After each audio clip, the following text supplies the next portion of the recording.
All right, I just left Dr. Warren. I'm over in here in Hyde Park. Just rolling through. I don't even know what street I'm on. It's like 54th Street. Hyde Park is nice. It's real nice because of the university is the pillar of the whole community. Man, I gotta turn down this street. I gotta go to Kim Marc.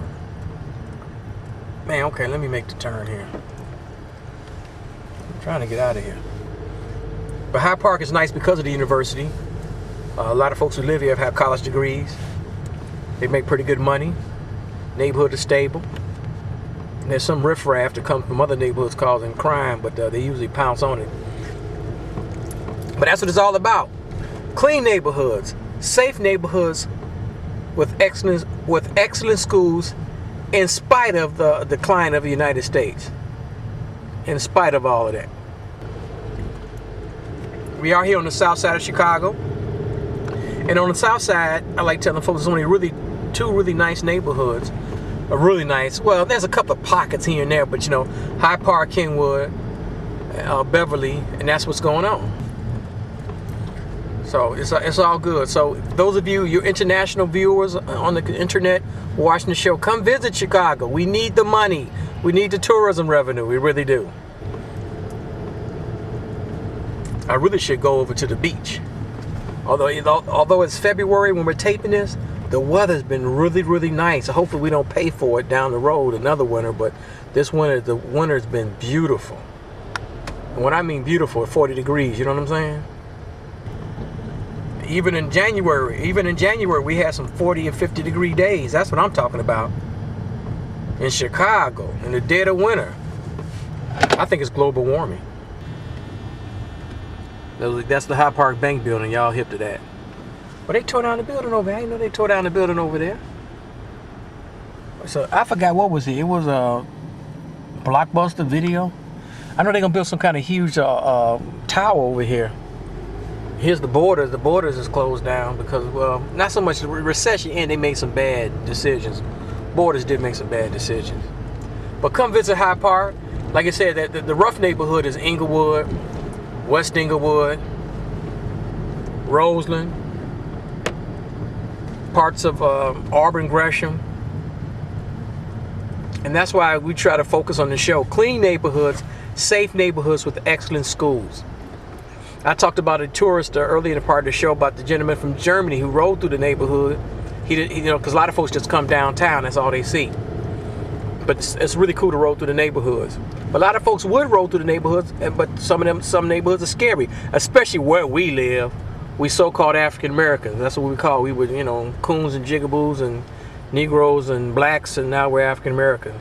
Of course, a lot of African Americans with this whole biracial thing, what it means to be African American is totally changing, which is good and bad. Harold Washington lived in this building over here. I don't want to pull in front of it, but I forgot exactly which one. I think the one on the end, not this first one. That's where Harold Washington lived when he was among us. Harold Washington's a man. Didn't get a chance to interview him because I wasn't doing TV at the time. I saw him at a distance. Didn't get a chance to meet him in person. What a great politician, Harold Washington.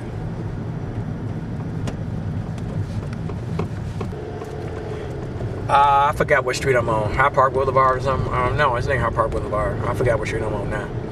But since I mentioned Harold Washington, African Americans politically will never recover, probably never recover, because the times do change, from the debacle when Timothy C. Evans ran against Mayor Sawyer and tore the African American community and politics apart. We have never recovered, never will recover. There's a cab there. Gotta watch out for them cabs.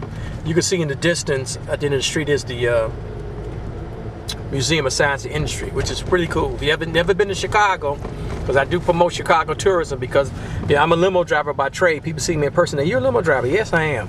I'm part of the 300,000 jobs are connected to tourism, hospitality and conventions and all of that. There's the I won't pull in front because I gotta go right over here. Oh, I won't stop here. The light didn't change. There it is. The Museum of Science and Industry, one of the coolest places on the planet Earth. Definitely in Chicago. Check it out. And the lake is over here. There's the lake. I ain't going to the lake today. The lake is the bomb. Man, I was supposed to make that right-hand turn at the light. I really blew it. So here we are. Cornell Drive. You come on down here. You go down Lakeshore Drive, go down Cornell Drive, Stony Island's over there. Chicago's cool. It's the place to be. There's the museum. That's the backside of the museum.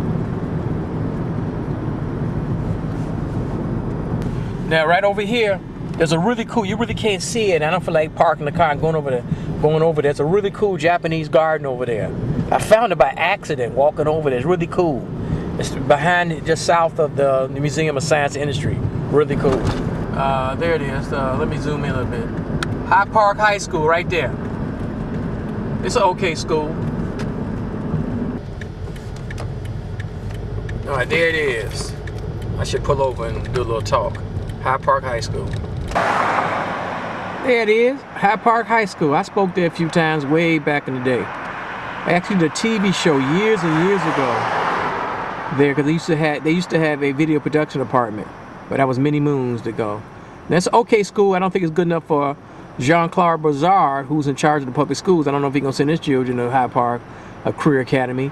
And of course, Mayor Rahm Emanuel, this school show ain't good enough for his children. And I'm not saying that's bad. I don't blame him for Rahm Emanuel for actually sending his children to the lab school, which is sort of up the street, north of here. Because let's face it, all schools ain't equal. And this is a general high school for general people, general rank and file. The proletariat, if you will. The school for the proletariat, not for the bourgeoisie. Oh, correct me. I don't know if it's this vacant lot or the McDonald's next to it, but the premise was this is the site of the first African-American owned franchisee. If I stand correct, if I'm wrong, give me a call, let me know. This McDonald's over here, it's not the original one, the other one they actually tore down. It was the site of the first African-American owned franchisee, Herman Petty. Herman Petty was the first African-American McDonald's franchisee here in Chicago. I need a teleprompter. And I think it was right here on this site. They tore that old building down. The original building's been torn down, of course, you know. All right, we on Stony Island. That was like 65th and Stony. 65th and Stony Island. Here's Stony Island. If I had time, I would go over east over here, Stony, and go into the Highlands to see the beautiful homes in the Highlands. I believe Jesse Jackson, the Reverend Jesse Jackson Sr. still has a home in the Highlands, which is a beautiful neighborhood. That's a little pocket. I tell you, there's certain pockets on the south side. There's a couple of pockets right outside the Highlands that are kind of rough because there's a lot of apartment buildings. But the Highlands itself is a very beautiful area. I'm not gonna roll through because they may get mad at me. But you come to Chicago and you go east to Stony on like at 68th Street, and you roll through the Highlands. Very beautiful homes, beautiful people. What's going on? This is Stony Island, the big boulevard.